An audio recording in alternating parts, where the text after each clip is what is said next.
Welcome to the Virtual Memories Show. I'm your host, Gil Roth, and we're here to preserve and promote culture, one weekly conversation at a time. You can subscribe to the Virtual Memories Show through iTunes, Spotify, YouTube, Google Play, and a whole bunch of other venues. Just visit our sites, chimeraobscura.com/VM or vmspod.com to find more information, along with our RSS feed. And follow the show on Twitter and Instagram at VMSPod. Well, I am just about recovered from the oral surgery 2 Fridays ago, just healing up, irrigating, having the occasional no solid food day, but otherwise seemingly fit, at least fit enough to record 2 shows this weekend, one in person, the other remote. In person was up in Connecticut, took a lot of driving time, but I made my way. So my guest this week is the in-person guest. That is Bill Griffith, the legendary cartoonist of Zippy the Pinhead and the graphic novels Invisible Ink and Nobody's Fool. Bill has a fantastic new book out today, 3 Rocks, the story of Ernie Bushmiller, the man who created Nancy. It's from Abrams Comic Arts, and it's just an amazing achievement. Over the course of 270 pages, Bill graphically explores the life of Ernie Bushmiller and the history of Nancy, the strip, and the significance of the strip, and the sort of, I'll say, radical vision of comics that Nancy embodies. Not radical politically, but radical in terms of comics as comics, which we did a podcast a couple of years ago with Paul Karasik and Mark Newgarden about their book, How to Read Nancy, which took a single Nancy strip from like 1954 and basically reproduced it over 44 pages or 44 spreads where they sort of really went into the language of what's going on within a single comic strip. Bill doesn't do that this time around, but he does go into what makes Nancy Nancy and why it's an almost perfect comic strip at times.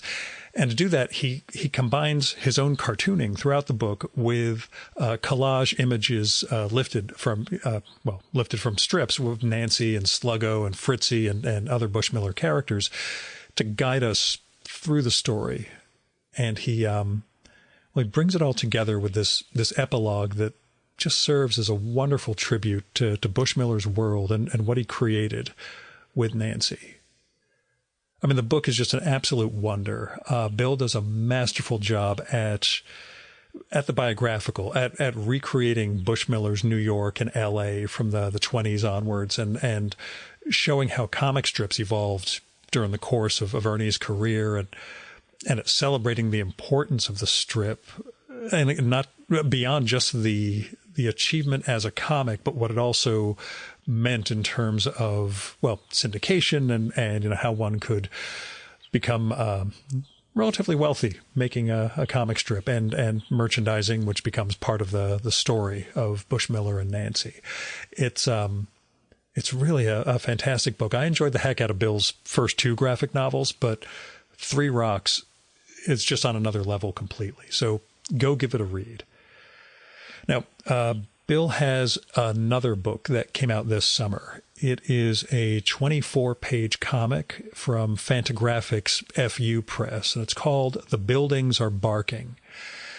It's a memorial for Bill's wife, the great cartoonist Diane Newman, who died in September of 2022. And over the course of that book, Bill summons Diane and her comic alter ego, Dee Dee Glitz, to try to convey what it means to lose the person you shared 49 years of your lives with. Just like in 3 Rocks, rather than try to reproduce Diane's drawings, he lifts her original art and collages that into the world he finds himself in, the world he's drawn. The other featured player, which we talk about during the episode, is the old Max Fleischer character, Coco the Clown. I'm just telling you that because it comes up in the conversation.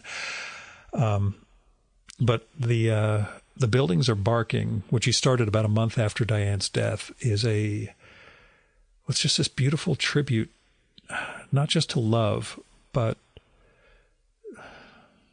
to the conversation we have and that we share with the person we love, and how it can keep going, beyond the end. So yeah, that's The Buildings Are Barking. It's from Fantagraphics, FU Press. Go order that. Go get 3 Rocks. And if you don't already read Bill's daily Zippy the Pinhead comic, which has been going on since the early 80s, go to zippythepinhead.com. Sign up for the daily email. It comes out usually around 5 or 6 in the morning. It auto sends, and you get this little Zen bomb every morning in concert with these larger works that Bill's now creating. It's a heck of a career he's had, and I'm glad we sat down. This is the 4th time we've talked, the 3rd episode we've done. Anyway, as caveats go, there isn't too much. The audio is pretty good. I will tell you, around the 1 hour mark of where the conversation begins, we start talking about Diane's death and some other grief-related issues, and you may want to make sure you have some Kleenex handy, is all I'm saying. Now, here's Bill's bio. Bill Griffith is the creator of the syndicated daily comic strip Zippy, and the author of Nobody's Fool, The Life and Times of Schlitzie the Pinhead, and Invisible Ink.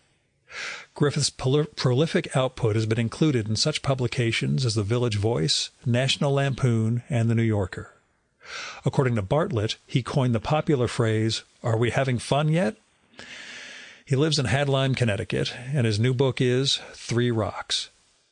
And now, the 2023 Virtual Memories Conversation with Bill Griffith.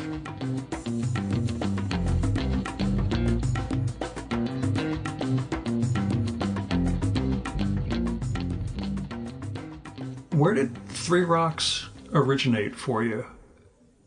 Tell me your Bushmiller and how you settled on... Well, if you want to go all the way back, yeah. When I was 5 years old in Brooklyn, and I read, of course, the Sunday Funnies in the newspaper. I can't remember which newspaper it was, whichever newspaper it was that carried Nancy. And what attracted me to Nancy wasn't the characters or the stories or the humor. It was the lettering. I thought it was really, really easy to read, and I was just learning to read. And also, I noticed it contained no punctuation, no commas, no periods, no colons, no semicolons. So that whole part of reading, which struck me as kind of like algebra-like, yeah. I didn't have to think about. So I could read. I couldn't read Little Orphan Annie. That was too dense. I mean, read out loud, yeah. or be proud that I could read. But Nancy, I could boast. I just read a Nancy strip. And because it was it's like what Wally Wood said about Nancy. It's easier to read a Nancy than to not read a Nancy. See, the minute you open yourself into the Nancy strip, you're already reading it. Yeah. It's so accessible. And it was true for a 5-year-old kid, too. And we're jumping way ahead, but when did you understand you were learning a visual language at the same time? Well, you mean in regard to Nancy or in regard to comics in general? Well, we'll say how much of an education was Nancy in particular? Not much. No. I read my comics tastes when I was a little older were mostly in the Scrooge McDuck world. So I didn't know who Karl Barks was. Nobody did. But I responded, I would say, more to the writing, more to the stories than to anything else in comics when I was, the age of 10, 11, 12. I had no interest in superheroes, although I did dabble in Plastic Man because I could tell it was supposed to be funny. Yeah. So that appealed to me. And then, of course, Mad came along. So Mad just, reorganized my brain cells completely. And that's when I became fully aware of what comics were. Yeah. And that there's writing, there's drawing, there's degrees of skill in drawing. There's lots of stuff to learn about narrative, satire, Mad was, a jump start into comics for me. Although it took me a while to actually decide to be a cartoonist, but everything was planted and getting ready to blossom. Do you have a first Mad experience or memory, the way like Denny Eichhorn had that one with a strip that Pete Bagg illustrated where his brain literally explodes while he's reading this particular issue? A couple of them. One issue of an early, these are the Mads from Harvey Kurtzman, so we're talking about number 1 to 24. Yeah. So when it was a comic book format. One of them it said, "Hey kids, disguise that you're reading Mad because the front cover of the latest issue looks like a composition book for, like school." Yeah, school, yeah. So I did that. I took the Mad with me and I put it in front of me and I could read Mad while the teacher was blathering about something. And the teacher thought I was taking notes or looking at a notebook. That was one early thing. The more searing memory of Mad, this Mad number 11 with the Basil Wolverton cover. It was supposed to be a parody of Life magazine. It looked like a parody. So Life magazine in those days often just had a pretty girl on the cover. So this was supposed to be, Mad magazine's version of the pretty girl. So it was an absolutely grotesque creature. I laughed my head off. I brought it into the house, and my father instantly forbade me to have that in the house. He said that we will not let that in. He didn't tear it up. At the same time, he forbade Elvis. I was going to say the whole era of rock and roll and satire and everything else. He saw correctly, without being. I mean, he was telling me what not to do, so it wasn't that he was being subtle. But he correctly saw that Elvis Presley and Mad Magazine were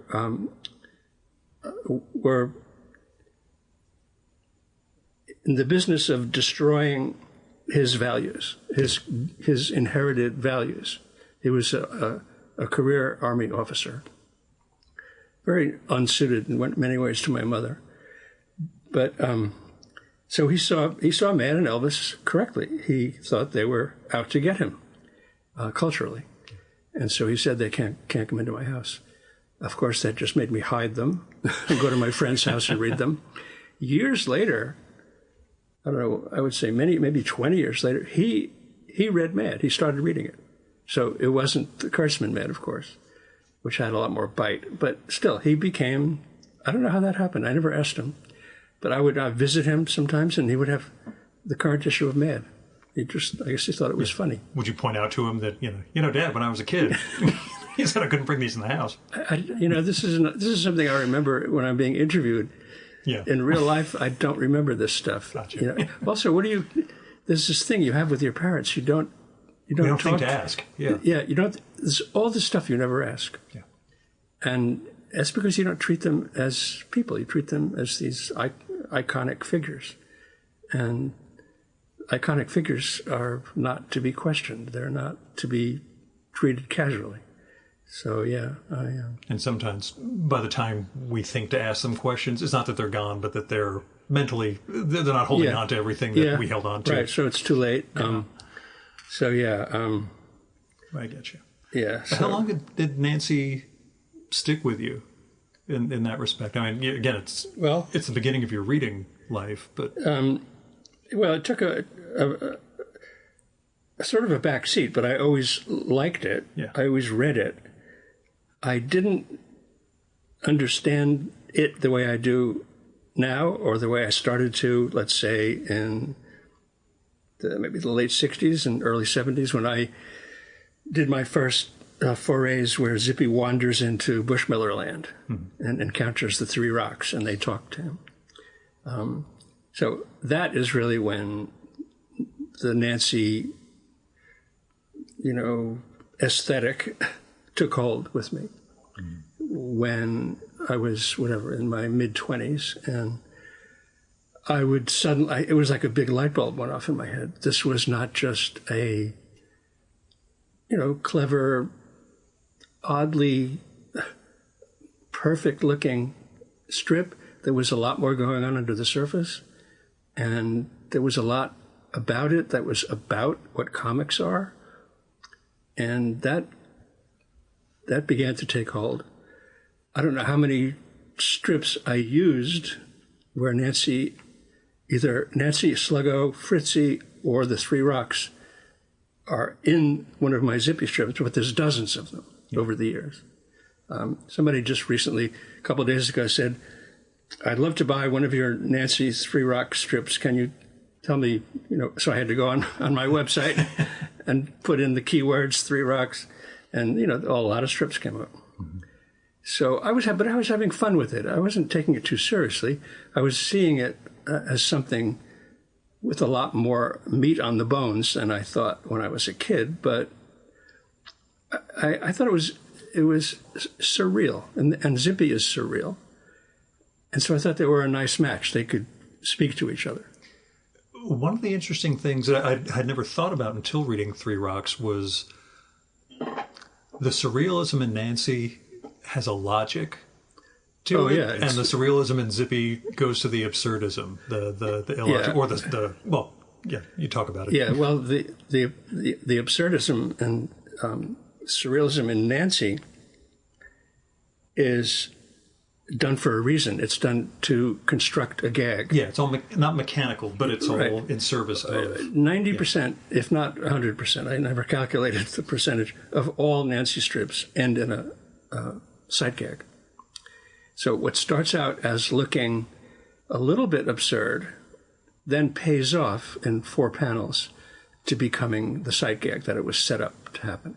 Of course, Ernie famously, he said, I have to take him for his word, he worked backwards. He would think of the sight gag and then say to himself, how did I get there? How do I get to the sight gag? Yeah. Zippy is an absurd, surreal character, but he lives and interacts in a real world. So there's no direct parallels. If Zippy, being surreal and illogical, enters an unreal, surreal, illogical world, they cancel each other out. So Zippy has to bounce off of reality for it to work for me. Yeah. That's where satire comes in, and why does Zippy speak to giant roadside statues? Well, because he hears them, but they're real. Yeah. I don't make them up. And they talk back. And I make it a rule when I show Zippy out in the world encountering something that seems surreal, it actually is real. And I've got reference photographs to back that up. Yeah, I wondered that sort of contrast and whether you'd ever even tried the Bushmiller model, I guess, of starting with whatever your again, because you don't use a sight gag or a punchline exactly for your final panels. My punchlines sometimes happen on the first panel. Yeah. Or the second panel. They don't always happen. Nancy is constructed very, very rigidly so that the gag only happens, like I said, 90%. I can't tell you for sure. Something like 90% of the time the gag happens at the end, which of course leaves you laughing, which is what he wanted. And Ernie called those the snapper. And when he finished a strip, he would hold it up. I do the same thing. I don't know how many people do that.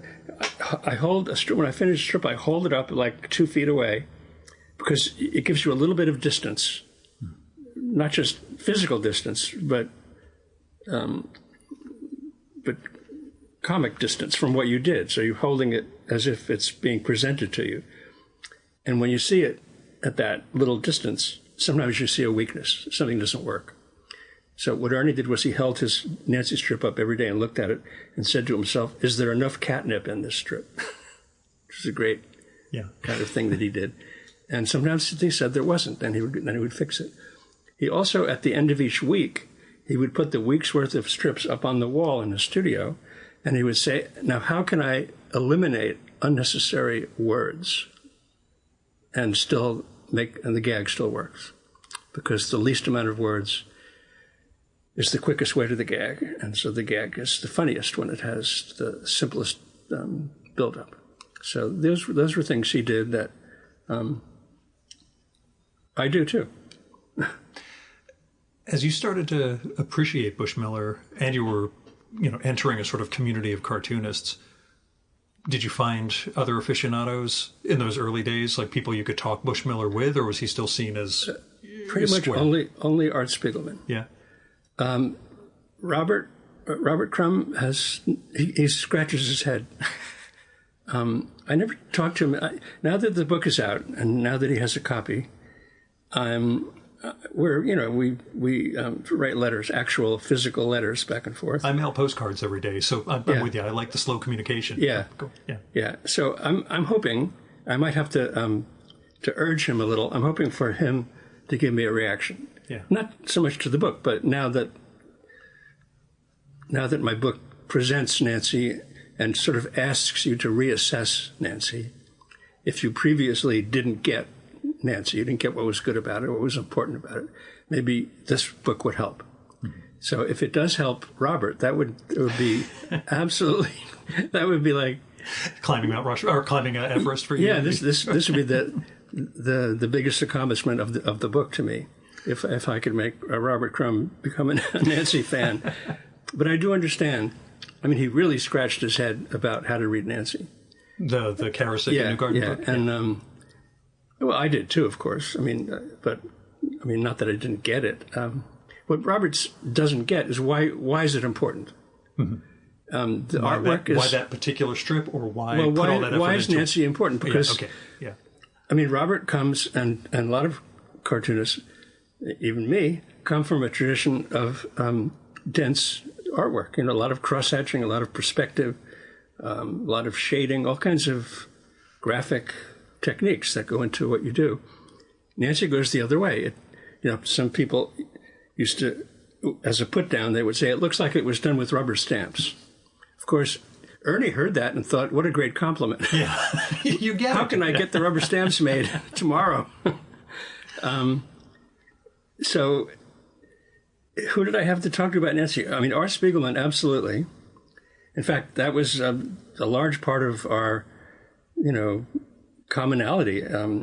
When I moved to San Francisco in 1970, he came like a year later. And when we would talk comics, we would talk about Nancy a lot. We would look through it. I don't think there were any anthologies at that time, so it wasn't easy, and there was no internet. So I'm not even sure where we looked, but there were here and there were things, and we both appreciated it for the same reason, that it was a little bit surreal, but also it seemed to be a boiled down essence of comics, and that really got our attention. Yeah. It was almost like a lesson in what comics are. When I go back to teaching in a week or two, I'm going to subject my students to Ernie Bushmiller for the first time. Who knows what they'll think. I remember about 3 years ago in my class, so these kids are all basically 19 years old. So I asked, apropos of something, who's ever heard of Nancy comic strip by Ernie Bushmiller? So 3 or 4 kids raised their hands, and I said, really? And they said, yeah, we have the T-shirt. They loved the Nancy face, and they had a T-shirt because they saw it somewhere and bought it. Hmm. They had no idea it was a comic strip, who Ernie Bushmiller was. Grant lineage. And, they right over their heads. Yeah. But it does tell you the power of what Nancy is graphically. Nancy is tremendously powerful graphically. It's just like Wally Wood said, it's just hard to not look at it. It's hard to ignore it. I had wondered, I'll ask you about the origin of the book itself, but your decision to not draw Nancy yourself, to always repurpose existing images of Nancy in the book, as opposed, tell me about your decision to do that. My first 2 long form graphic stuff was, Invisible Ink and then Nobody's Fool. And I decided in those books that I wanted the entire book to feel as if it was created by the same hand. It was done by me with my research and in many cases my opinions and thoughts. So I wanted it all to feel like it all came out of me. So I redrew things. I tried to be accurate, but I wasn't trying to be absolutely perfectly accurate, just accurate enough. Nancy, I can't touch Nancy artwork. Yeah. It's like it's a taboo. I would be condemned to cartoonist hell if I touched Nancy. Yeah. However, collaging Nancy images and Sluggo and Fritzy, for my purposes, I thought was allowed. And I looked up to Ernie. Is that allowed, Ernie? And he said, yeah, it's okay. And then I asked Andrews McMeel, the inheritor of United Feature, if that was okay. And they just completely passed. Yeah, fine. Whatever you want to do. I said, really? Okay. Can I have that in an email that I can print make sure out? there's a paper trail. So I used a device throughout Three Rocks in which, in effect, chapters are divided by a 1 or 2 page transition that you can instantly see as a transition because the panels are set into a black bleed, a black bleed all around, so it looks different.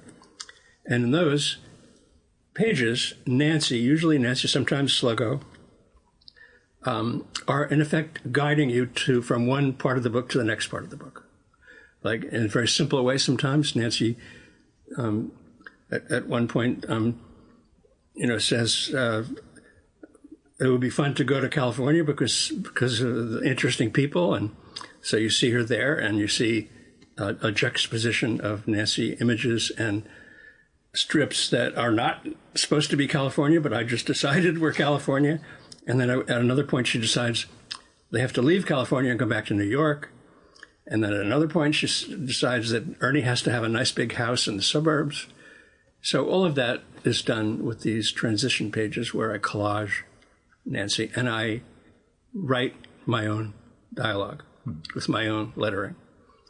Usually with backgrounds that come out of Bushmiller's hand, but not always. Sometimes I would just create like a horizon line with a tree in a bush or whatever. Have you tried drawing Nancy, or is it one of those? Not even for the book itself, but do you have any? Like Ivan Brunetti once did, the trial strips when he was going to try to take over Nancy.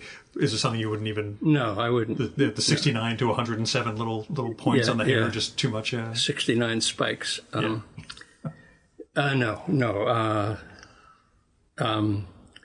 I'm a firm believer in owning the copyright to your character. Yeah. I wish Ernie had that. If he had it, he probably would have said, no more Nancy after I go. Yeah. I would imagine he would have said that because he was so controlling. But it was the rare cartoonist that had a copyright. Schultz had it pretty early. Pogo had it pretty early. Walt Kelly had it. They were outliers. It was very uncommon. Yeah. When I started working for King Features, asking for a copyright was no big deal. They would have preferred if I didn't have the copyright, but they didn't fight me at all. So once you have the copyright, then you can say, when I die, the strip dies. Your heirs might differ. Charles Schultz once told me that when he dies, he wants the Peanut strip to die, and he said the reason being he wants to make room for another cartoonist on the page. Yeah. Just a nice guy, right? Just a wonderful, warm, nice guy. When he died, the syndicate came to Jeannie, his wife, and said, really, are you sure you want to let this happen? Because keeping reruns going supports a huge amount of merchandise and whatever, animation, all the things that spin off that make the money. When Schultz died, every year, I assume it's still true, the relationship between a syndicated cartoonist and the syndicate, every year or however, whenever their contract is renewed, it could be a year, 2 years, 5 years. At each renewal, if you're doing really well and you started out 50-50, whatever, you got half of what the syndicate got from newspapers. If your strip was successful enough for you to have some clout, you went from 50 to 60 to 70. When Schultz died, he was 95 to 5. So the syndicate was getting 5%, but they didn't care because they were making millions. They're still rolling in cash. Out of merchandise. Yeah. So that's why in Charles Schultz's case, he didn't get what he wanted. I don't blame his wife. I understand why she did that. It puts me in mind of the an interview he did with the Comics Journal again many years ago, where Gary Groth pushed him on all the merchandising and selling out, etc. And he said, if you turn that microphone off, I'll tell you where that money goes in terms of charitable giving. And there's a break in the interview, and Gary, from that point on, was, okay, never mind. No, he understood then that Schultz's money was not going to enrich Charles Schultz. No, Schultz at his height was in the top 5 richest Americans. There was Elvis, Schultz, Elizabeth Taylor. There was like 5 people. He was in the top 5. Ernie also gave a lot of money to charity, which he never talked about. Like I said, in the 70s, when he was in almost 900 papers, I mean, just do the math. If a paper is paying a syndicate, let's just say $50 a week, $25 for the dailies and $25 for the Sunday. It's always 2 separate deals like that. If that's what they're getting paid, and your contract gets renewed and you keep bumping up your percentage, it goes into the many thousands a week that you're. Yeah. And Bushmiller had no. Didn't seem like an extravagant. No discernible hobbies. I mean.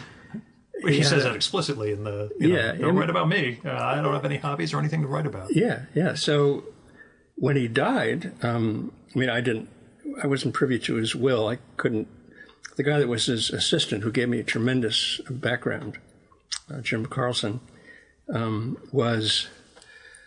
not sure he had the will, he saw it, but he told me that in the will, the millions of dollars were left to charities. Millions. Yeah. And also during Ernie's life, mostly Abby, his wife, would do it. Mm-hmm. She would donate all of a sudden $100,000 to the SPCA or something. So, and they had no children. Mm-hmm. And like I said, they bought occasional new car, but there was no way they could possibly have spent. They couldn't have possibly have spent all the money they had. Anyway, so that's, So what led you to the book? What led you to write and draw 3 Rocks? Well, it was percolating for several decades. I have to say, How to Read Nancy was a big trigger. Yeah. So, and I've told Mark and Paul, gratefully, that I was did true. ask them in advance if they had any questions, but they said, oh, no, you'll be fine, Gil. I'm sure Bill's got a lot to say. And they're looking forward to or at least Paul's looking forward to reading it. He said, I think Mark may have already. No, their book, the ostensible purpose of the book, to me, is a little bit tongue-in-cheek. And they agree that it is. It's serious and tongue-in-cheek at the same time, to analyze a strip to such a degree, such an insane detail. I mean, Nancy lends itself to that, which is nice. But to have done what they did, to start with an essay and then blow it into this, it's slightly nutty, but that's all right. That's good. It's fine to be slightly nutty. But it gave me more of the biomaterial than Brian Walker's gave me. Mm-hmm. So when I read that, what I really paid attention to was the beginning and the end of the book, and not so much the middle of the book. Mm-hmm. The beginning and the end had lots of bio and imagery.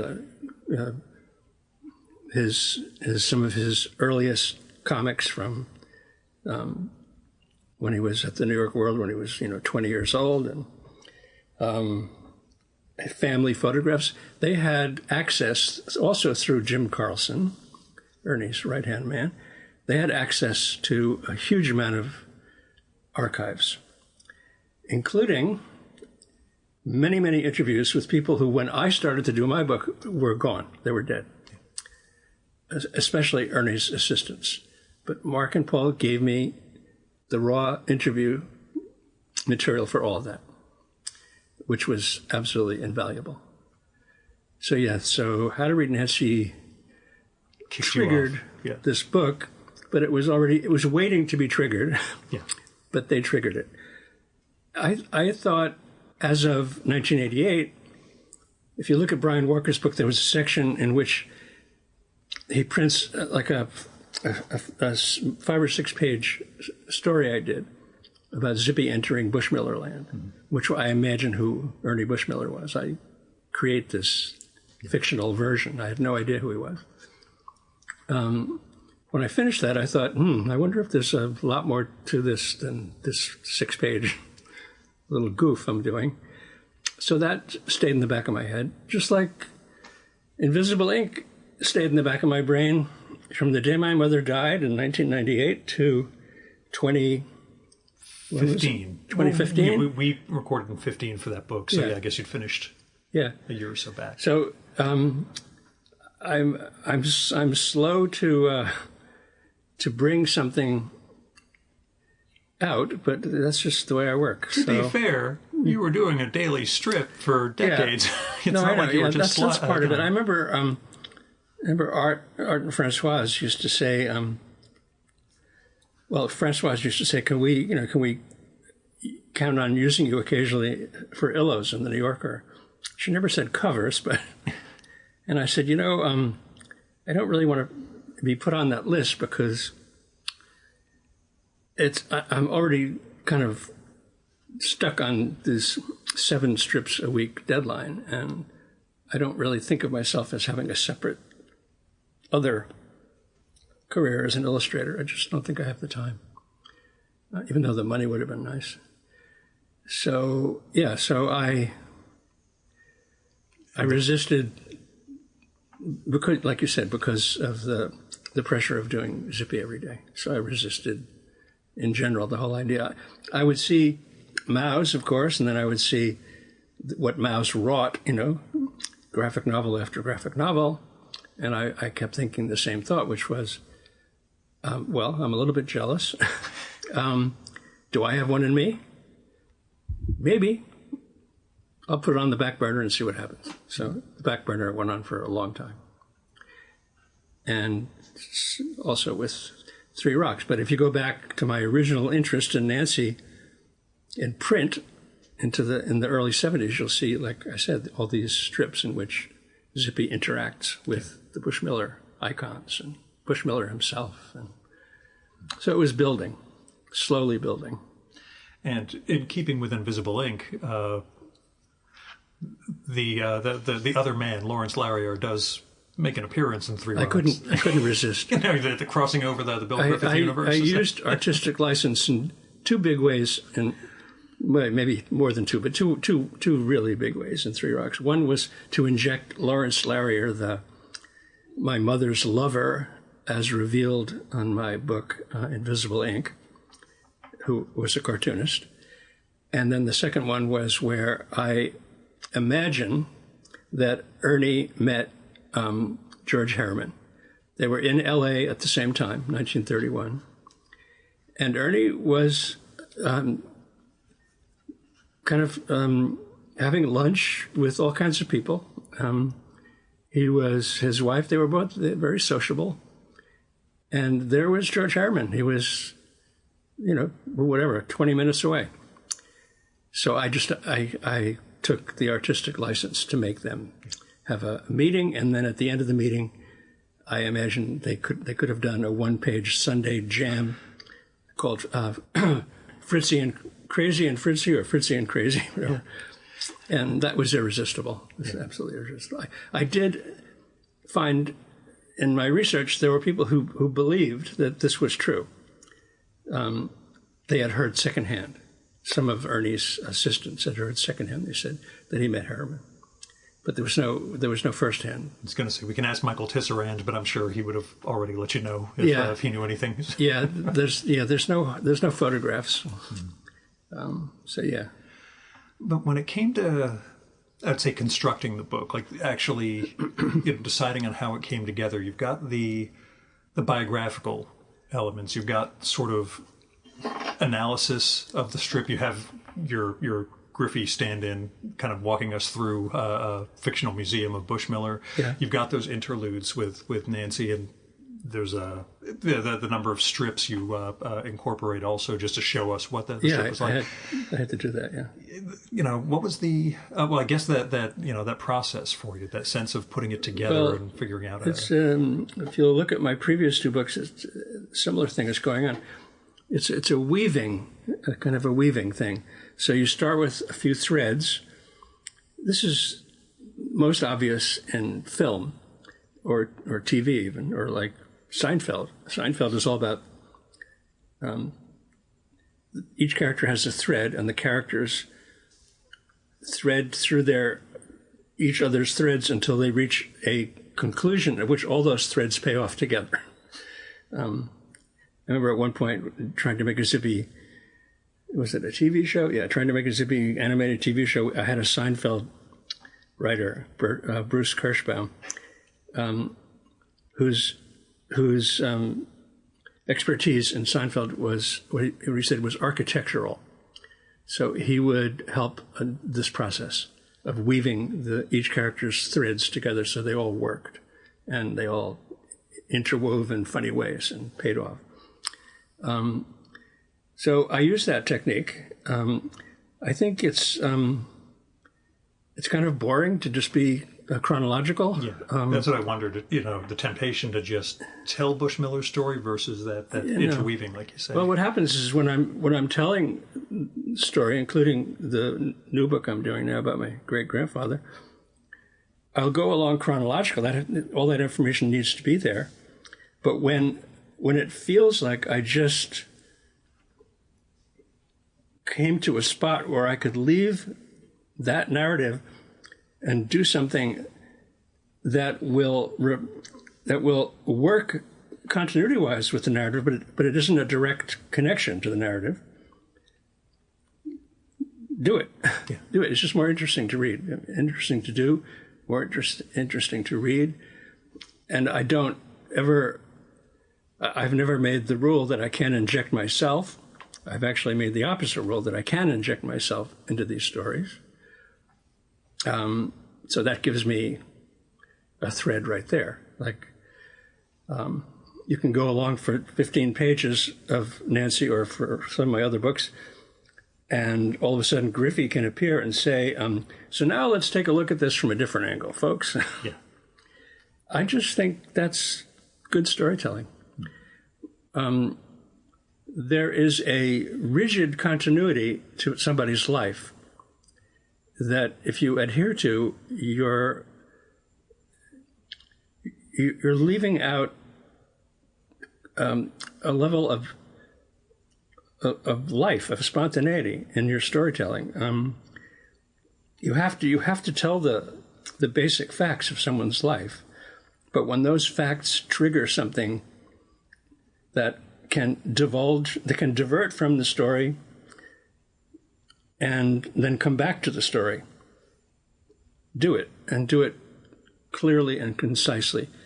When I teach, the biggest weakness, I mean, it's beyond a weakness. It's almost, so I can't even deal with it. Kids, they don't understand continuity. Yeah. So if they do a 3-page story, within half a page, I'm already lost. And if I tell them that, they look at me and they give me a big eye roll and they say, well, my roommate's got it. I said, yeah, but I'm not your friend. I'm a completely objective outside view.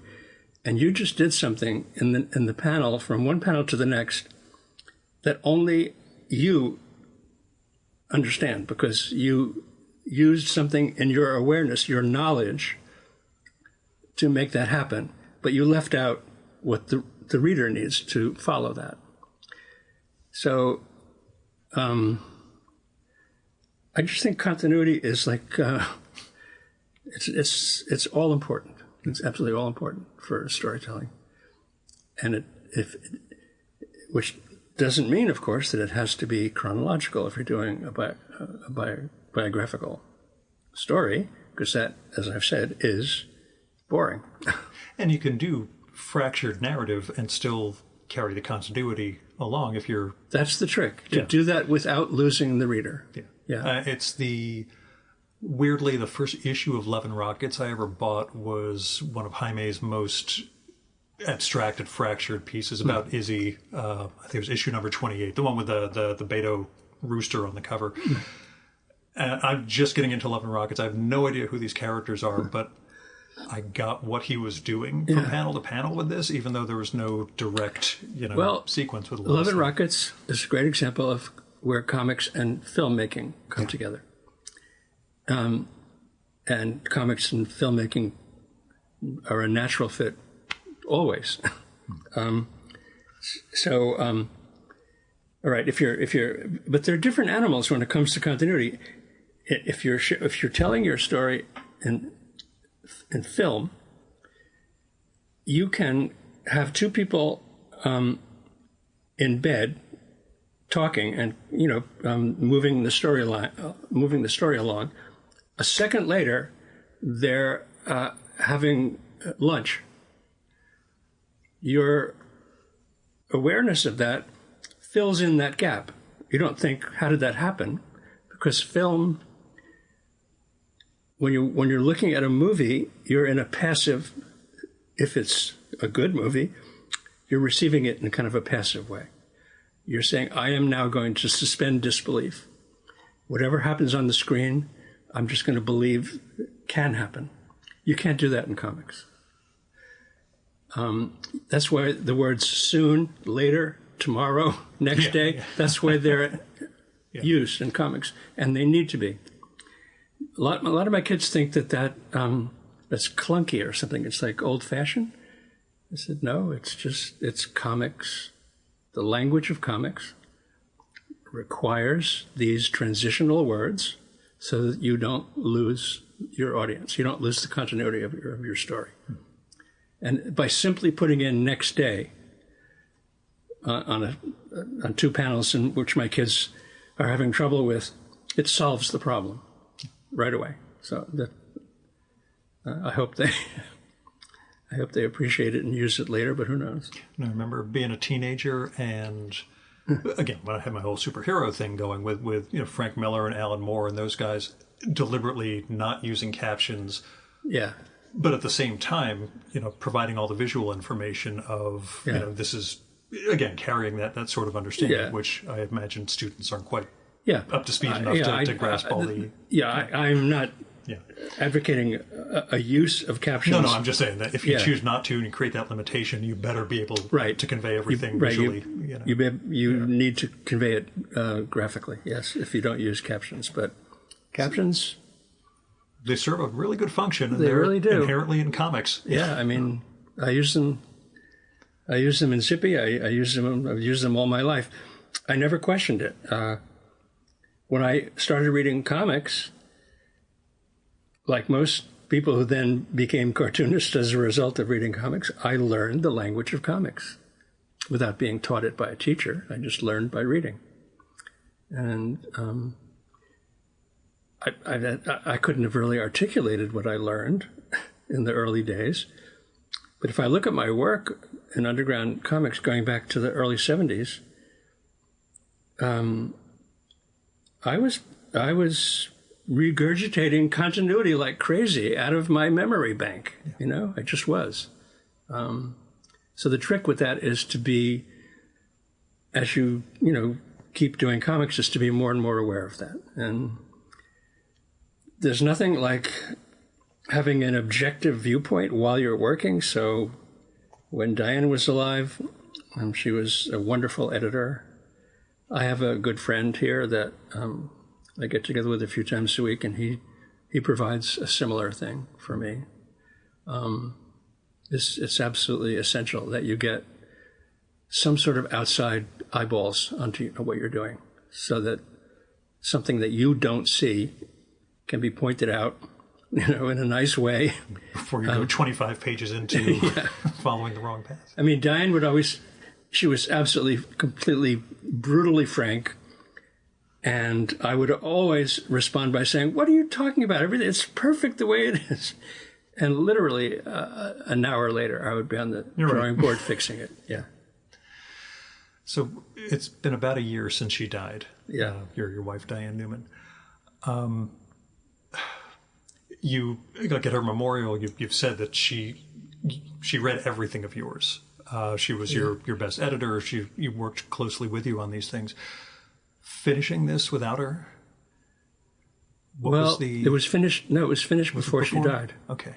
You have to remember that I know this book, between the time I started and the pub date, was 4.5 years, because 2 years of that were COVID and container shortages and paper shortages. Mm-hmm.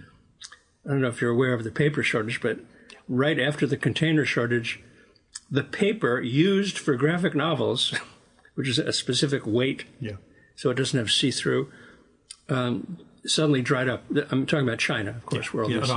I did a session with Howard Chaykin where he talked about how long the sequel to Times Squared is taking to print, because it's sitting in China waiting for paper and then shipping. So 4.5 years. So when Diane died, she never saw the book, but she had already seen all the pages, and we talked about it.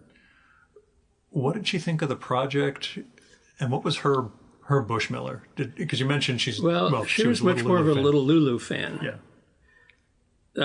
So she wasn't a head scratcher about Nancy. She liked Nancy and appreciated Nancy in very similar ways to the way I do. But I always say to people, here's a good kind of analogy or whatever.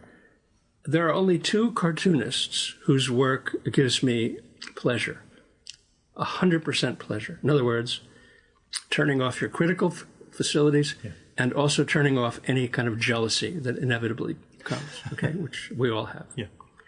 Those 2 cartoonists are Ernie Bushmiller and Robert Crumb. So when I'm reading Nancy, I'm doing nothing but loving whatever's happening, to different degrees. You do a daily strip, like the Fantagraphics books show you, there's an up and down nature to the quality. Sometimes they are kind of nothing. Yeah. But who does 365 best of every year? That just doesn't happen. So anyway, if I sit down to read Nancy, it's literally like my endorphins are pumping. I mean, I can feel it even. It makes me feel good. Anything Robert Crumb does, I feel the same way. I don't have any critical... I can make a critical evaluation if somebody wants me to. But it's much easier to But it doesn't... It just comes in like... A little bit like the way I watch movies. There's sort of a passive absorption. It probably goes back to when I first saw his stuff, in 1960. I was going to ask, was it almost from the beginning? 67. Yeah. When I first saw his work, I thought, wow, what a great sort of 1930s drawing style he has. He must be an old guy. I thought he must be in his 60s. Yeah. That somehow, the counterculture was happening, and I knew that we were all more or less the same age. We're, in our 20s. But how did this guy fit into that world? He must be in his 60s. That's fascinating. He wandered into the East Village other, but of course that's not true. But so that's when I started looking at Robert, and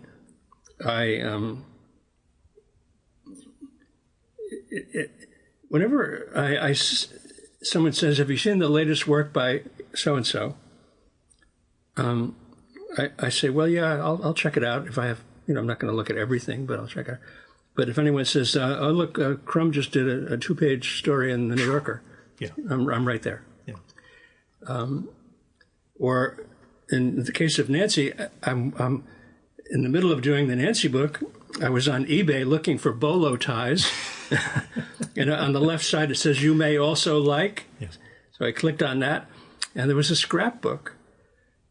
In a real scrapbook, done in the mid-'60s. Somebody took what they thought, I guess, there was no name, what they thought of as the best Nancy strips that they were seeing in the newspapers, and they cut them out, and it's very, very careful and neat. They used some kind of glue that did not buckle, absolutely flat on the scrapbook page. So aesthetically, they were beautiful. And as I was reading them, it was somebody's taste in Nancy that was right in my wheelhouse completely. It was my taste. And as I was reading them, I thought, wait a minute. When I read Nancy in a reprint, like a Dennis Kitchen reprint or whatever, it's different because now I'm looking at what amounts to kind of like original art. These are strips that were in the newspapers when the plates that they were printed from were made out of metal. So if you look at them and you know that, you can see a little nick in the plate somewhere where a line is cut out. Or you can see at the top edge of a rectangle, the top right or the bottom left, the corner, the shape of the corner that was not supposed to be printed, got printed because the ink got stuck on that.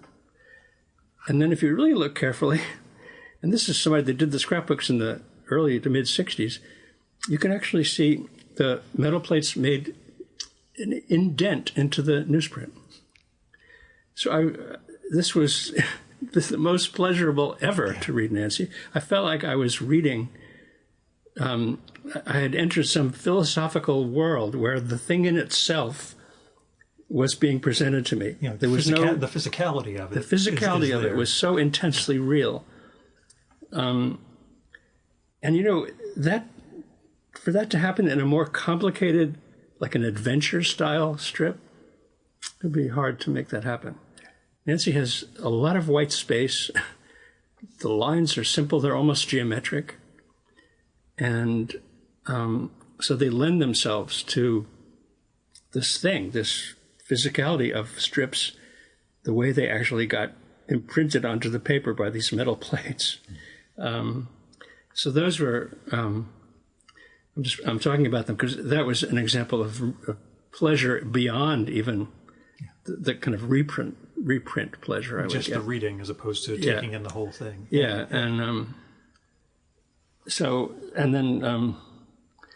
think that says something about me, that because you know, like if I look at the latest Dan Clowes book, I'm very impressed, and I'm also kind of thinking, gee, he draws the way buildings and sidewalks meet in a way that should I maybe I could copy that. Maybe I could figure that out. Look at that, the way he does cross-hatching in the graduation of the sky. Maybe I could try that. Or either that, or I think I couldn't do it this well. I'm looking at something that I couldn't do as well. And I think if cartoonists were to admit that about themselves, you would find they all think a lot about, on a kind of jealous level. Yeah. And do you not feel that with Crumb because the work is so different, or just because of the everything that goes into your relationship with him? I mean, I know very well that Crumb is a genius draftsman, and he can do things that I can't do. But it just doesn't trigger the same thing. The critical evaluation part of my brain is just completely turned off. Yeah. If I were to look for a second or third time, I mean, occasionally I look at his Genesis book. I remember when I saw all the original art for Genesis, when he does cross-hatching can have 6 directions: horizontal, vertical, 45 degrees left, 45 degrees right. Those are the 6 ways you make cross-hatching. If you make cross-hatching with just horizontal and vertical, it's not as dense, it's a lighter shade. The minute you add another direction into your cross-hatching, you're adding density, but you're also doing things with space. So when Robert cross-hatches with 6 different directions, when I look at his panels, you don't really even see the cross-hatching so much. You see the little white spaces between the cross-hatching. So that space becomes deep, dark space. Like it goes way, way in. And so I learned from looking at that. I was going to ask, are you still learning as an artist? Sure. Yeah. Yeah. I suspect that from reading Zippy daily and from, the graphic novels, but it's something I asked you the first time around 8 years ago, which was, why so detailed now? Shouldn't you be slacking off a little as you get older? And you were like, no, you get tighter as you get older. You really get a better understanding of what you're trying to do. Which sounds good. It sounds, well, at this point, the improvement, curve is still happening, and I'm sort of aware of it. Not all the time, but sometimes I'm subtly very aware of it. But it doesn't happen because you want it to happen. It happens just because you keep working. And because you try. You had a week of Edward Hopper strips. Yeah. And maybe 2 years ago, a year ago. The Monday one came out, and I literally bought it from you the instant I saw the email online. I need to own this. I need to see exactly how Bill did it. And then the next 4 days of them came in. I'm like, no, I'm still happy with Monday. I'll stick with that one. But making that, going to those lengths or deciding to do something like that, experiment within the strip. Mm-hmm. I don't know a lot of artists who'd be doing that at either your age or your stage of career, that it's the strip does itself. Zippy's its own beast, I guess. Yeah, I mean, it's too much of a compliment as opposed to a question. Don't worry. It's more of a compliment than a question. Yeah, I know. Don't worry.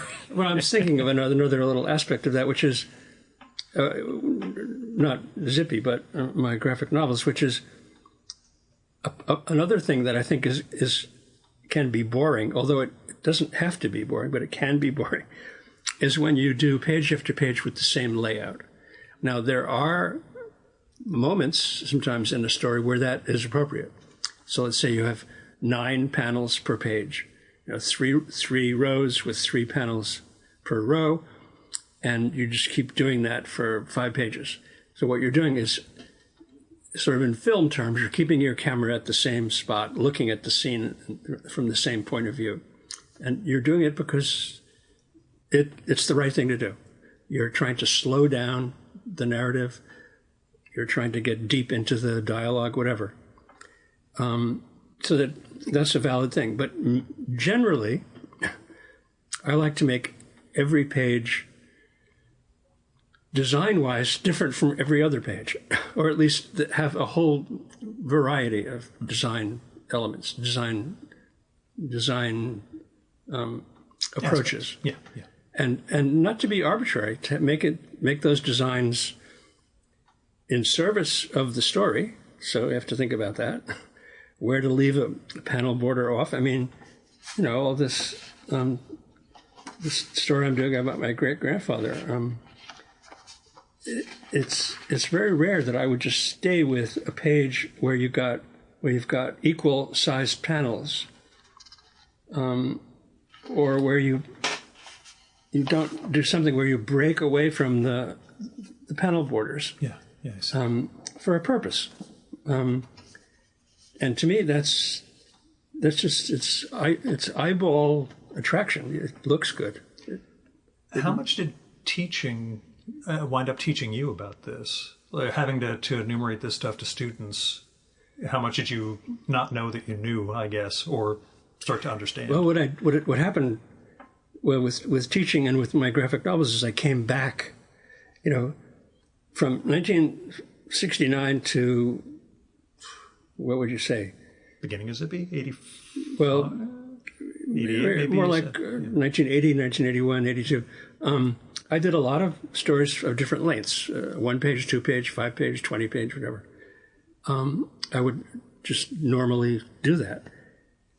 Then when the underground comic form began to go away, then I started doing 1-row Zippy strips, first weekly for the Berkeley Barb, and then half-page Zippies for the Rip-Off Press, their attempt at a comic syndicate.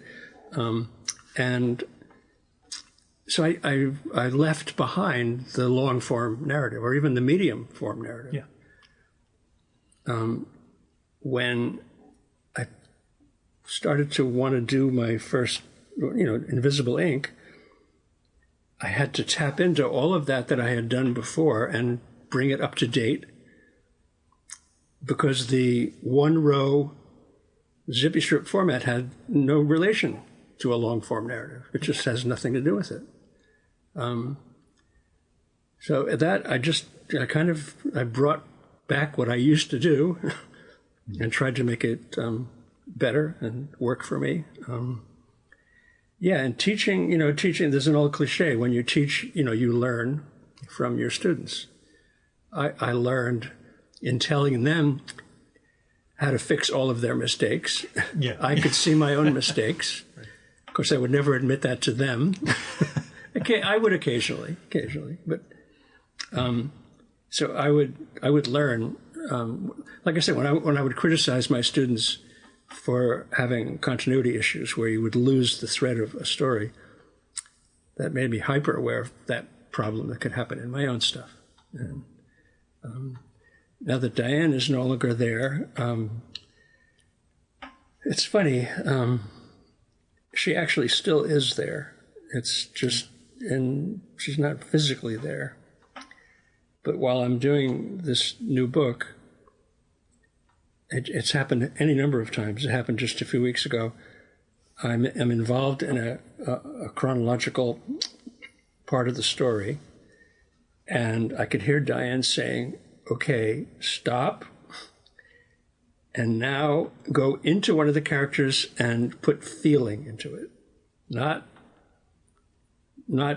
information that you know, but so my great-grandfather, he had two families, one early marriage and one later marriage. In that later marriage, which lasted over 40 years, he would routinely spend months or years away from the family doing his photographic surveys. There's no written record. He doesn't, in his autobiography, he just treats that as something that his wife accepted. So I thought, no, that can't be. Yeah. That can't be. And now Diane was saying to me, okay, here's where you can do that. So I did a 2 or 3, I think it was a 3-page sequence where he's having a fight with his wife. She's saying, you care more about the mining camps and the railroad imagery. You care more about that than you care about your family. You're sacrificing everything. I have no evidence his wife thought this, but that's my job. My job is to imagine that. Yeah. And I mean, I try to keep it without, try to make it not get. I try to keep it believable, and by being believable emotionally, it fills in someone's character in a way that chronological telling just doesn't do. So that's when Diane speaks to me. Was that her, I don't want to say her biggest contribution, but was that a key contribution she made over your lives together, sort of bringing that? Well, that and... I don't want to say making you more of a human being and feeling more, but that's sort of what I'm kind of implying. Yeah. Yeah. She thought, she didn't say negative things. She just gave me her critical view. She didn't say, you don't put enough feeling in stuff. She would just say, you need to put more feeling here. Yeah.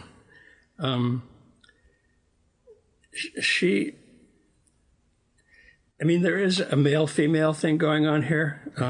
The male track is to minimize feelings, and maybe more so from my generation and older generations than it is today. I don't know.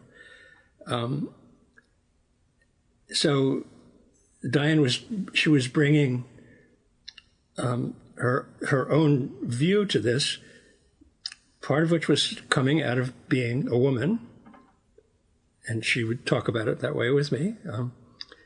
Sometimes she would talk about something I needed to do in a story because it reminded her of something that happened between her and her sister when they were 10 years old. She would illustrate that for me. And I would say, yeah, there's an exact parallel there. Oh my God, how could I not have seen that?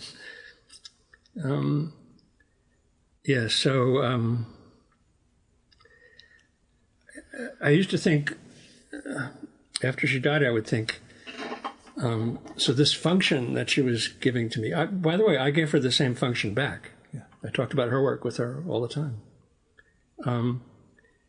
So I thought, now that that's gone, that feels like a big empty hole, but it's not gone.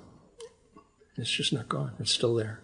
When I was reading the 24-page book you did about her and losing her, I don't know how to phrase this exactly, and I've never gone through what you've gone through. It reminded me a little of Joan Didion and her husband after he died, because the two of them read every word of the other's stuff. And then The Year of Magical Thinking. Yeah, and then Blue Nights after that. Yeah. And those... Yeah, I've read those. They were very different than a regular Joan Didion. They were more human in some respects because of what it was about, etc. They were very raw. They were the works that he never saw. And it was... That's what struck me with this also. It's the first out in the world without her living voice, as opposed to, what you're describing, the spirit of her that sticks with you. Well, I don't know about Joan Didion, but like I say, I have found out over the past year that her voice is still there, and I can hear it. Mm-hmm. And it seems to come to me when I need it to. Sometimes, I don't have it in the same way, obviously. So I've done 165 pages of this book, and there's another 150 to go, whatever. She hasn't read any of it. No, that's not true. She's read some of it. She read about 50 pages.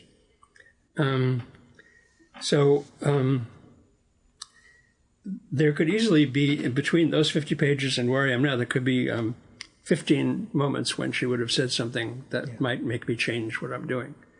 And that does not happen. But what has happened is, instead of 15 times, 5, 6, 7, 8 times has happened. Yeah. And what I have to do every once in a while is I have to sit down and read everything I've done and try to see it through her eyes and see what happens. Yeah.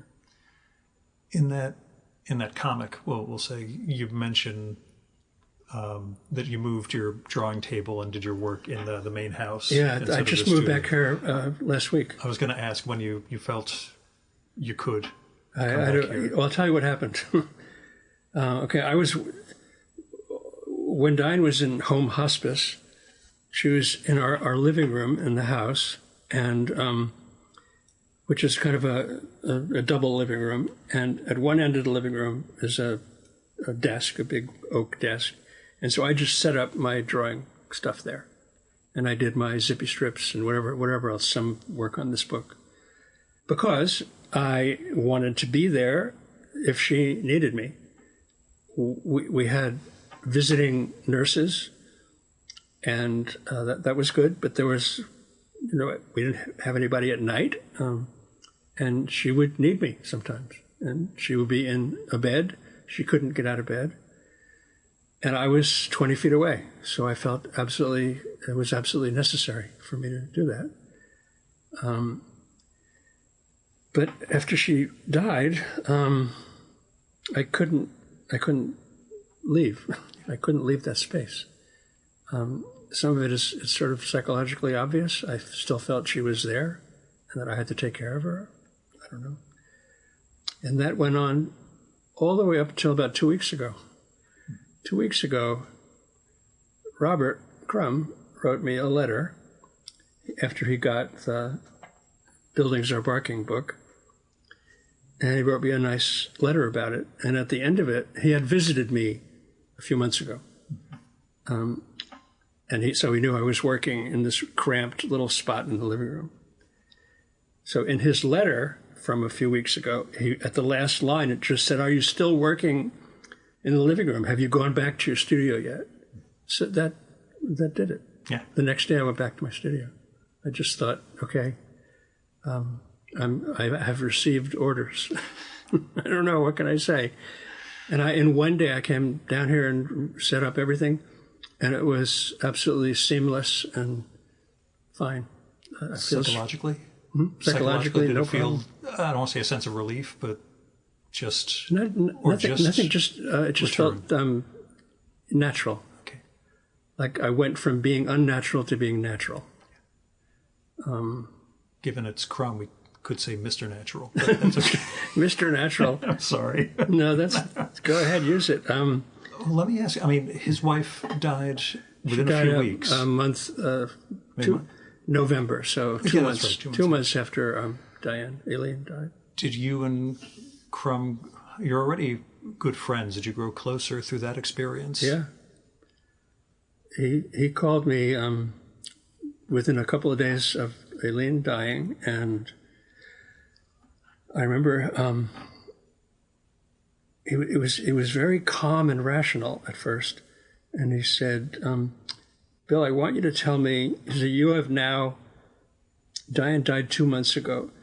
I want you to tell me how you felt from the beginning of that 2 month period till the end of that 2 month period. What changes happened? How did you feel?"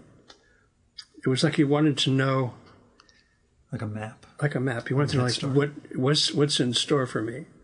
I told him. I happily. I mean, it was hard, but I told him. And since then, he's written to me and said that everything that I went through, he went through in a completely parallel sense. There was no difference whatsoever. There would be bursts of anger, a lot of weeping, a lot of triggers that would cause weeping during a day. The kind of thought that, there's a very irrational aspect to someone being close to you dying, because your brain doesn't make sense to your brain. So there's some part of you that thinks, that questions what happened. How could she not be here? And you have these thoughts like, it feels like she was, what I used to say, it feels like that someone had come into the house and stolen her, took her hostage. Because that would make sense. It doesn't make sense that she's gone. It makes more sense that she's been abducted. Or she left me and I didn't realize it, and she really just got tired of me and left me. And all these things come into your head. And pretty much every one of them seemed to have come into Robert's head too. So I remember he said the day after she died, after Aileen died, that whole day and that evening, all of their friends all came to the house, in support of Robert. And when they all left at 2 a.m, they left this huge mess in the kitchen, which Robert wasn't aware of because he had earlier gone back to his bedroom. He couldn't be sociable. So he comes down the morning after this, the morning after the day that Aileen died, and is confronted with this big mess. And he got incredibly angry. Incredibly angry.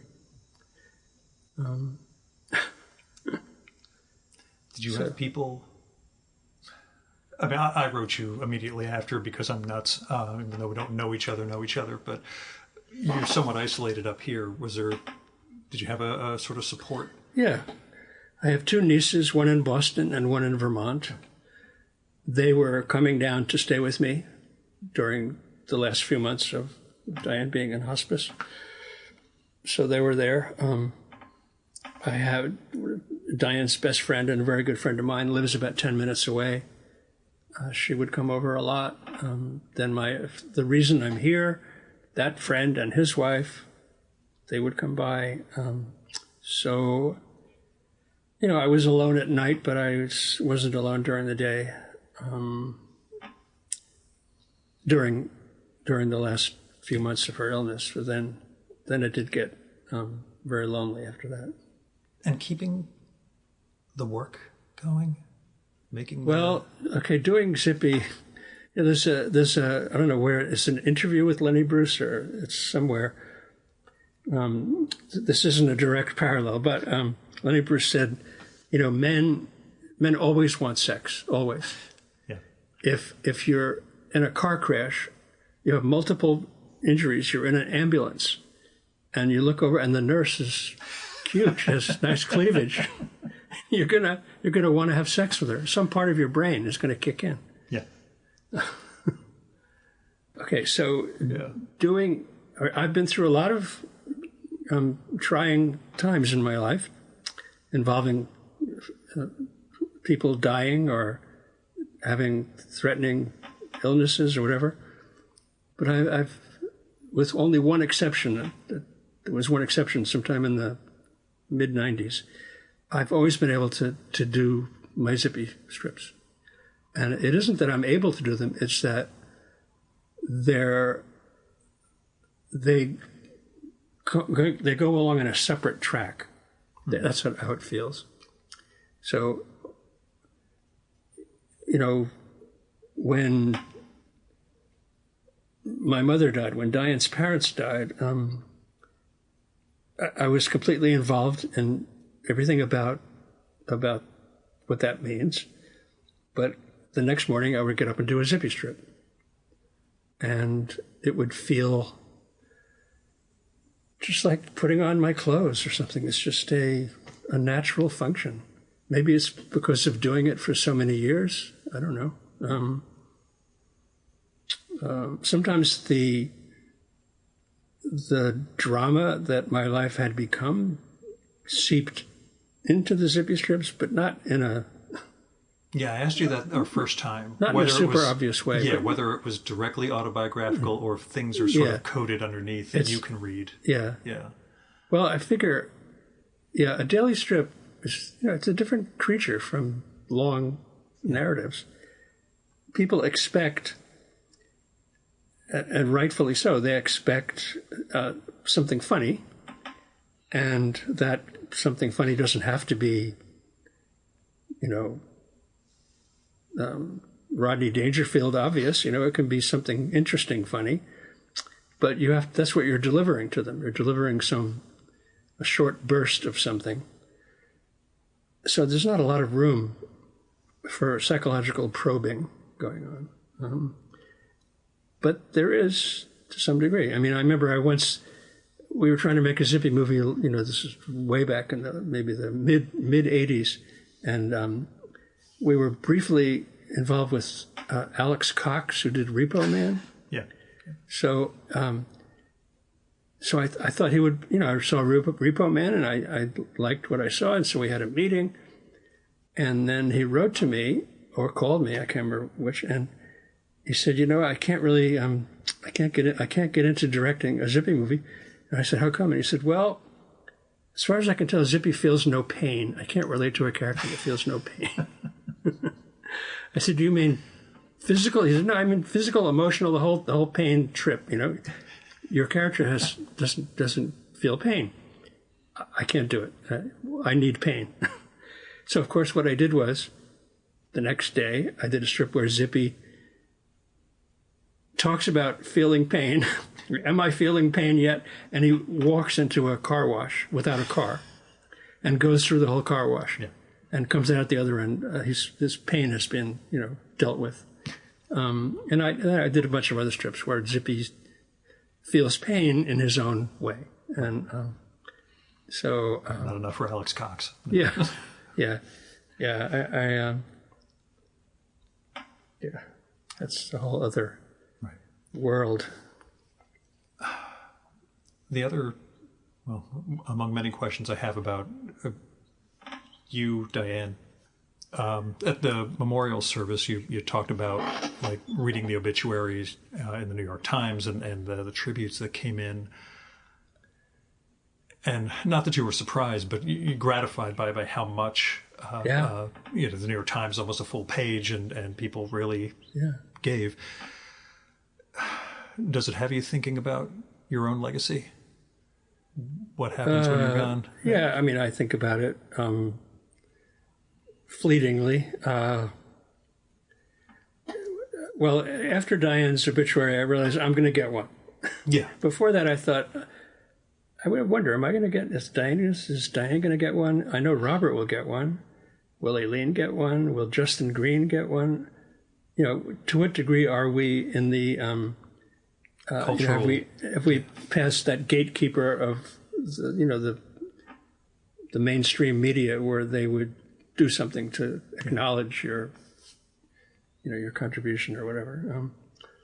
So after Diane's obituary happened, yes, I think Art Spiegelman might have actually contributed or read his obituary in the New York Times at one point. Mm-hmm.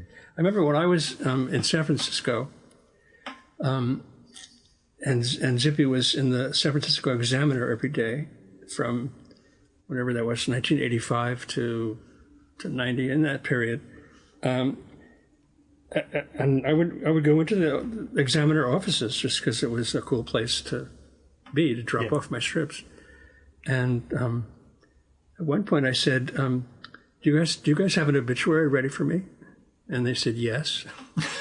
I said, can I read it? No. And then I said, okay, well, do you have a photograph that goes with it? And they said, yes. I said, can I see the photograph? Okay. So they showed me the photograph, and I said, can I give you a different photograph? And they said, okay. Okay. So they've yet to run an obituary for me. So, and they don't quite exist anymore. They're been swallowed up by. Well, they still exist. They're kind of like a weekly now or something. There's some version of them still exists, but they merged with the Chronicle. So somewhere in the Chronicle files probably is a picture of me from 1985. Yeah. As long as it's not, an obituary where you're doing the smiley face and the half of a Zippy cover, which would kind of be against the spirit. Am I dead yet? Yeah. That's awful. I'm sorry to laugh, but this is, I guess, the various stages we go through with all this. Yeah. Well, thinking of your own mortality is inevitable. I have now been in the room with people who have died right with me. 1, 2, 3,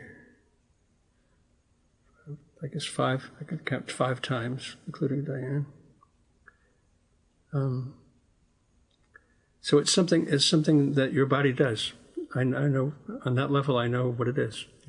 It's not that scary. Your body knows it's ready to go, and sometimes slowly, sometimes quickly, takes care of that. And it doesn't care if you're there or not. It doesn't. At that point, a lot of people think, well, I guess it's true that some people are with a dying relative or somebody close. You hear that they have their last words and they say things nicely to each other, and then the person fades away. That never happened. The opposite seemed to happen. As you approach death, you don't need anything. You don't need any relationship with anybody. Your body does what it does. And it doesn't care if your closest relatives are with you or not. At least that's my experience. I'm sure it can be different for other people. My great-grandfather died an hour after he asked how his son visited him in a hospital. This is in 1942. and he asked his son something about a friend of his. How is so-and-so doing? 2 hours later, he was dead. That's very different from Diane. Diane was not talking much. Yeah. Aileen, Robert described Aileen's death as a horror show. It was a horror movie. It was so painful. Yeah. Diane had no pain. Good. Absolutely no pain. I was very surprised, but no morphine was needed. Yeah, that was good. My big regret is not following up and just getting to sit down with her once. I recorded with you here in the studio and never met her that time. The only time was when I recorded with Phoebe Gleckner, and the two of them were sharing a hotel room in New York. So oh yeah, Diane was conked out and trying to sleep in the other end of the room while I was talking quietly with Phoebe on microphone, trying to not disturb okay. Diane. But I didn't realize that. yeah, that was the only time we interacted, and it was we'll get together sometime. But yeah, well, I know. Whenever anybody dies, and they're in their 70s, 80s, or 90s, there are people who say, well, they lived a long life, and they're implying they're ready to go. No, it's not. It's just not the case. How did it feel making that the buildings are barking? Was there something? Well, go on. Tell me. I had no choice but to do it. It's your job to turn her demise into a gut-wrenching comic strip, I believe, is the quote that Coco gives you. Yeah, this is not a healing experience. No.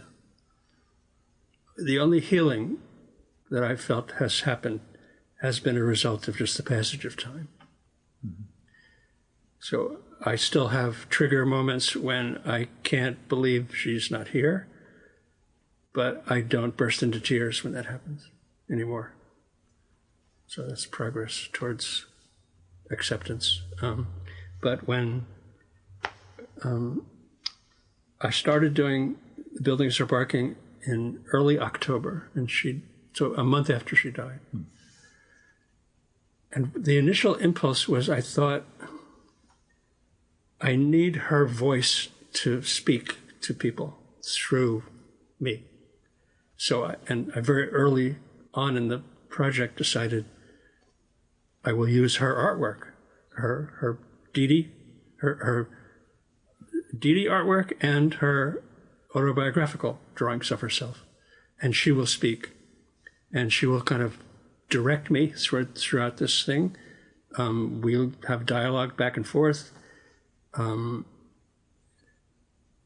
don't know where some of the ideas came from. Why did I put Coco? I don't know. I guess Coco was in my thoughts because I think of Coco as kind of a mindless embodiment of fun. There's no subtlety about it. It's just like a happy clown, And I Googled it, and I found out Coco is public domain. The Fleischer brothers, they kept Betty Boop and a lot of other characters, but they never specifically. And of course, Coco, it is in some relation. It's somewhat related to King Features, but anyway. So where did Coco come from? I just thought it was the opposite of grief was clownishness. That was the diametric opposite. So I thought he would come in to kind of critique me, like, why are you feeling so glum? And then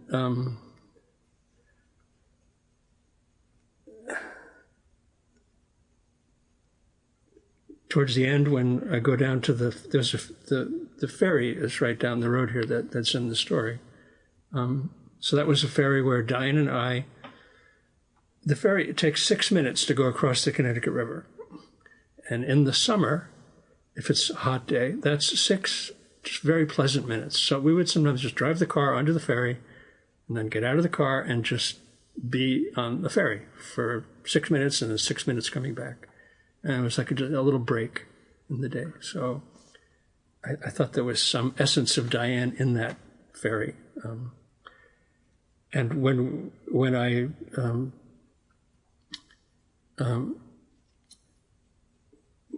when I, threw her ashes in the ashes ceremony, that was just family members, that was also right there. So the ashes went into the Connecticut River. Right 100 feet from the ferry is a beautiful beach that hardly anybody knows is there because there are too many trees in the way. But there's a little path, and you come to this beautiful little beach. And so Diane would go there a lot, and in the summer, and not swim, but just go up to the waist, and just to cool off. So that's why those locations were in the story. And I felt Diane was kind of leading me to both of those locations in the story. And then other parts of it were just trying to evoke who she was, and admit something that I readily admit, which is, we were together for almost 50 years, but every one of those years wasn't wonderful. The best years for both of us were, from the mid-70s to the mid-80s. Our golden age is always our 20s into your 30s. It was 30s, in our case 30.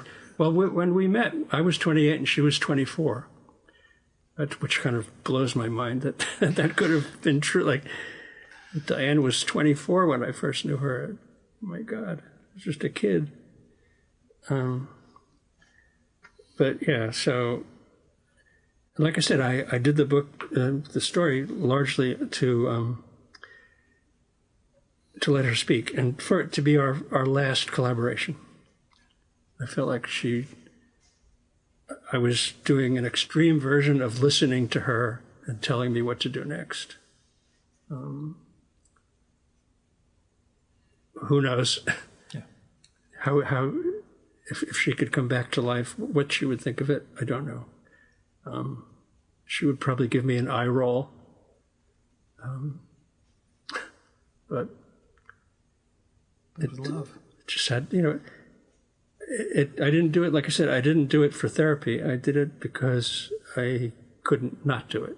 I couldn't. It was just wanting to be done. Yeah. When you had a zippy strip where the buildings are barking, the strip consists of just her lying in bed and you hearing her talking. There's about 4 strips like that. Friends of mine have said, I wish it was that 5 days a week. They would want to just experience you and Diane in the pages, but I understand it's...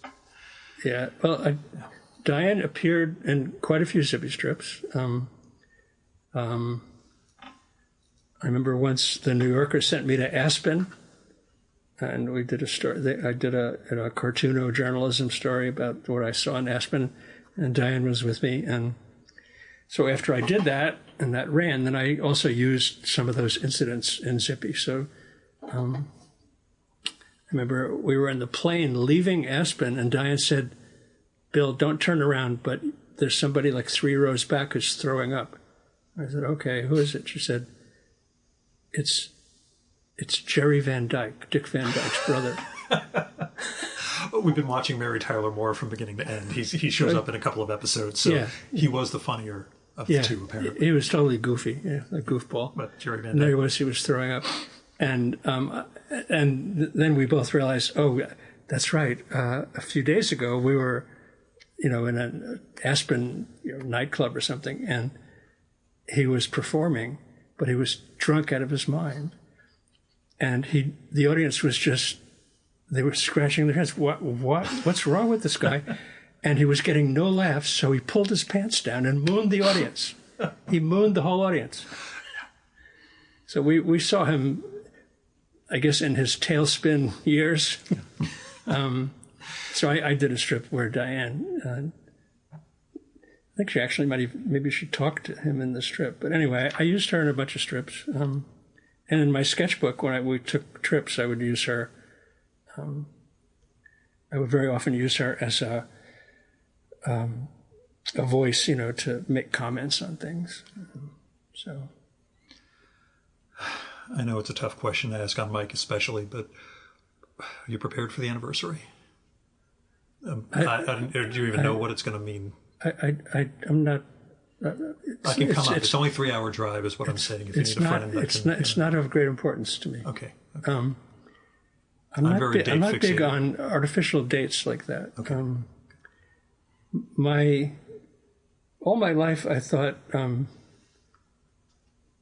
okay, Christmas has nice aspects, but why is it always on the same day? And so you have the dread before it, and then you have to do the shopping, and then you have to make the card.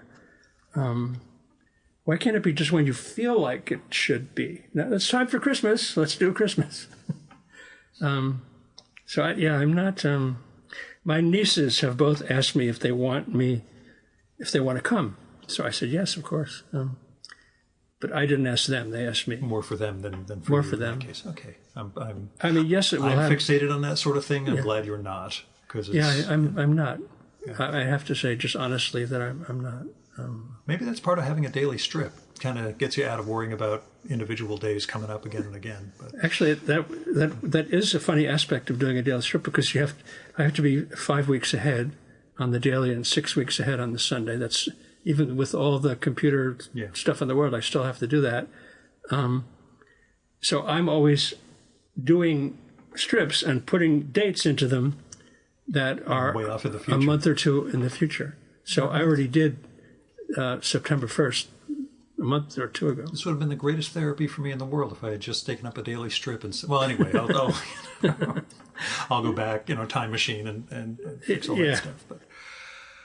But you're feeling good with the William Henry Jackson project? Yeah, I'm doing a current complete reevaluation just to see where I am, so this is another aspect of Diane's editing. So what happens is when I read everything that I've done, transition pages become obvious. You can't go from this page to that page. Mm-hmm. Just like in continuity, you can't go from this panel to that panel without being aware that it has to have a smooth transition. So this is also true in a longer piece when you're doing, like, let's say, a 5-page section that has a kind of self-contained quality, and then you're leaving it and going to something else. Can you just go to that next thing, or do you need a transition? I would call them a bridge page, or maybe 2 pages. So whenever I look through my stuff, that was something that Diane would say, Bill, you need a bridge page here. It's too abrupt. So I'm going to be listening to her telling me that. You learn something over 50 years. Yeah, you do. Yeah. It's at about, 165 pages, and hard to say. I would think it's going to be the longest of all of my books. So if maybe 300, 350, I don't know. Did you ever imagine you were capable of telling a story that long? No, it's something that I'm just as shocked by as anybody. This wasn't in the, it wasn't in the cards. After doing a single row strip for how many years? 40-something years. How you would make a leap to doing 200 or 300 page narratives. And not visually cutting corners by any means. You're not, to me, they don't look like shortcut, pages or anything in comparison to the strip itself. So. I think it's what I said earlier. It's reconnecting with an earlier part of my, artistic output where I would do long stories. Nothing as long as this. I think the longest I did before this, I think I did 25 or 26 pages a couple of times, maybe in the early 80s for Fantagraphics. But, it's... it happens one page at a time. It doesn't happen all at once. So that's sort of a saving grace. You create a page today, another page tomorrow. Eventually you have a lot of pages, and then eventually you need to edit and organize these pages to make them flow. So That's kind of, I'm at a point right now where I have to do that with this. And it's funny that when that happens, I feel like I am, I've always felt this, that if I look at my work and see that it needs something, a voice comes in. It could be Diana, or it could be, I used to think it was like in a weird way, my father, who didn't really see much of my comics before he died, but he was very big on the Protestant work ethic, that just sitting down to work, was productive. And so I feel sometimes like a voice that obviously it's me, but it doesn't feel quite like me, is telling me, you've got to do these fixes in your story. Here they are. There's a list, and go down one by one and just do them. This is an assignment. Yeah. So I'm giving myself an assignment. It's funny because I never liked being told what to do as a kid. Who does, I guess? But when you tell yourself what to do, it's a little easier to take, I guess. You know? If a voice comes from inside you that tells you what to do, you're more likely to listen. So that's current, or it's where I am right now with this book. Waiting for my assignment.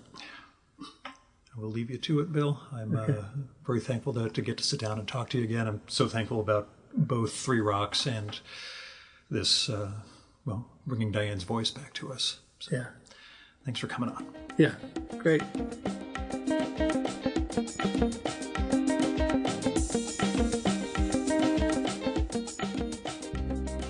And that was Bill Griffith. Like I said, we got kind of deep, but always with a spin that could only come from Bill.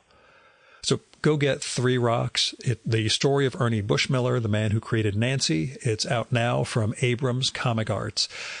It's a fantastic book as a hybrid of biography, criticism, homage, and more for one of the greatest comic strips of all time, and all done in comic form. It's really a treasure. Also, go get The Buildings Are Barking from, it's a 24-page comic that Bill made in memoriam for Diane Newman. That's from Fantagraphics FU Press. It's listed on bookshop.org and other book sites, so you don't have to just go through Fanta if you prefer. I'll have links to all that in the show and episode notes for this one, along with Bill's site, zippythepinhead.com. You can go there to order all these great Zippy collections and merch, and you can sign up for the daily email that I mentioned at the beginning. I love getting up in the morning and just having Zippy drop a Zen bomb on me while I'm having my coffee. You should get in on that. Now, you can support the Virtual Memories Show by telling other people about it. Let them know there's this podcast, comes out every week, really interesting conversations with really fascinating creative folks. You can also improve the show by telling me what you like and don't like about it, and who you think I should record with, or what movie or TV show or book or piece of music or theater or art exhibition or whatever you think I should turn listeners on to.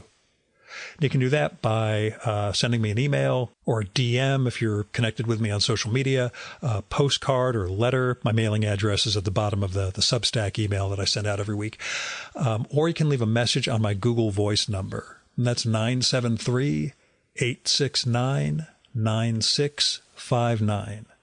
That goes directly to voicemail, so you don't have to worry about getting stuck in an awkward conversation with me. And messages can be up to 3 minutes long. So if you go longer than that, you'll get cut off, call back, leave a second part of the message. Let me know if it would be okay to include your message in an upcoming episode of the show. You might have something really interesting to share with the listeners, but I would never do something like that without the speaker's permission. So give me a call and let me know. Now, if you've got money to spare or other resources, don't give it to me. I mean, I always appreciate the support, and I've got a Patreon, and the Substack has a paid tier if you want to do that. But really, my day job treats me pretty well. My expenses are pretty minimal for the show. This one was more of a time thing than a money thing. It was over 3 hours driving each way to get to and from Bill's. But as you could hear, it's all worth it. So if you do have money to spare, give it to individuals or institutions in need. When it comes to people, you can go through Crowdfunder, Kickstarter, Indiegogo, Patreon, and there are GoFundMe. There are a whole bunch of other crowdfunding platforms where you can find people who really are in need, whether it's for medical bills, rent, car payment, hospital, veterinary needs, or getting an artistic project off the ground.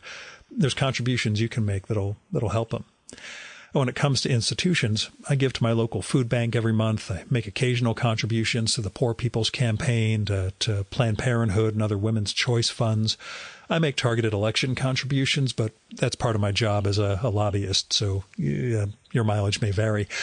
But, well, there's a lot of things you can do if you've got a little money to spare that'll help us build a better world. So, I hope you will. Our music for this episode is Fella by Hal Mayforth, used with permission from the artist. You should visit my archives to check out my episode with Hal from the summer of 2018 and learn more about his art and painting. And you can listen to his music at soundcloud.com/Mayforth. And that's MAY4TH. And that's it for this week's episode of the Virtual Memories Show. Thanks so much for listening. We'll be back next week with another great conversation. You can subscribe to the Virtual Memories Show and download past episodes at the iTunes Store. You can also find all our episodes and get on our email list at either of our websites, vmspod.com or chimeraobscura.com/VM. You can also follow the Virtual Memories Show on Twitter and Instagram at vmspod, at virtualmemoriespodcast.tumblr.com, and on YouTube, Spotify, and TuneIn.com by searching for Virtual Memories Show. And if you like this podcast, please tell your pals, talk it up on social media, and go to iTunes, look up the Virtual Memories Show, and leave a rating and maybe a review for us. It all goes to helping us build a bigger audience. You've been listening to the Virtual Memories Show. I'm your host, Gil Roth. Keep reading, keep making art, and keep the conversation going.